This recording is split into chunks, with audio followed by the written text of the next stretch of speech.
அண்ணா என்னண்ணா இந்த நேரத்துல அங்கிட்டு இங்கிட்டு நடந்துகிட்டு இருக்கிற? அது எனக்கு தூக்கம் வரலையா, அதான் சும்மா அப்படியே நடந்துகிட்டு இருக்கேன். தூக்கம் வரலையா? ஏன்னா என்னண்ணா சொல்லிக்கிட்டு இருக்க? இப்பதான் உனக்கு புதுசா கல்யாணம் இருக்கு, தூக்கம் வரலன்னு சொல்லி வெளியே வந்து அங்கிட்டு இங்கிட்டு நடந்துகிட்டு இருக்கேண்ணா. என்னண்ணா அண்ணி ஏதாவது உன்னை திட்டி பிடிச்சா? ஏய் அதெல்லாம் ஒண்ணு இல்லடா, நீ முதல்ல உன் வேலையை பார்த்துட்டு கிளம்பு போ. என்னண்ணா தம்பி துரத்துற? நீ வீட்டுக்குள்ள போகாம வெளியே நிக்கிறத பார்த்தா வீட்டுக்குள்ள ஏதோ பிரச்சனை இருக்கும் போல இருக்க. தம்பி கிட்ட ஏன்னா மறைக்கிற? என்ன விஷயம் சொன்னா தம்பி ஏதாவது ஹெல்ப் பண்ணுவல்ல, என்னன்னு சொல்லுன.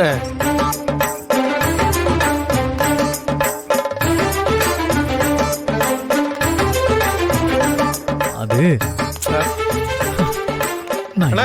என்ன பிரச்சனை சொல்லுன. டேய் பிரச்சனை எல்லாம் ஒண்ணும் இல்லடா. அப்புறம் இதுக்கு நடுராத்திரில வெளியே வந்து வளர்த்துக்கிட்டு இருக்க? பாட்டி இன்னைக்கு நண்டு குழம்பு வச்சுச்சா. ஓ சரி சரி இரு. வேணான்னு சொன்னவனை கட்டாயப்படுத்தி என்ன நிறைய சாப்பிட வச்சிருச்சு. அதான் என்ன செய்யறதுன்னு தெரியாம வெளியே தெரிஞ்சுட்டு இருக்கேன்.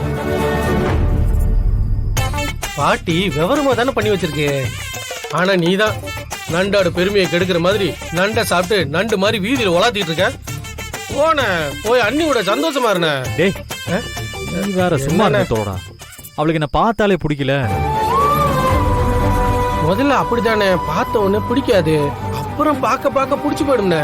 இதெல்லாம் நடக்கிறது தான். உன்ன மாதிரி தள்ளியே நின்னாதான் பிரச்சனை.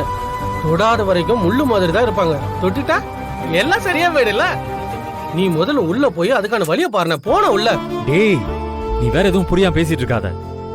அவ முதல்ல என்ன ஒரு மனுஷனை பார்க்க கூட தயாரா இல்ல, என்ன ஒரு புழு பூச்சியை விட கேவலமா தானே பாத்துட்டு இருக்கா. என்ன சொல்ற? ஆமாண்டா, எங்க கல்யாணம் எப்படி நடந்துச்சுன்னு உனக்கு தெரியும்ல. தெரியும்ண்ணே. அந்த கோவத்திலேயே தான் இன்னும் இருக்கா.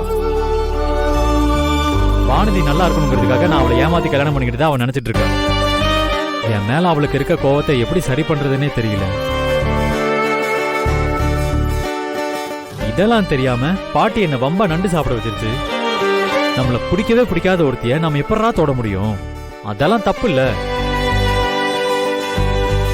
அதான் இதுக்கு மேல ரூம்ல இருந்தா சரியா வராதுன்னு வெளியே வந்துட்டேன். உன் நிலைமை என்னன்னு எனக்கு புரியுதுண்ணே. நீ எதுக்கும் கவலைப்படாதுண்ணே. அண்ணி சீக்கிரமே உன்னை புரிஞ்சுப்பாங்க. அதுக்கப்புறம் எல்லாம் சரியா போயிடுண்ணே.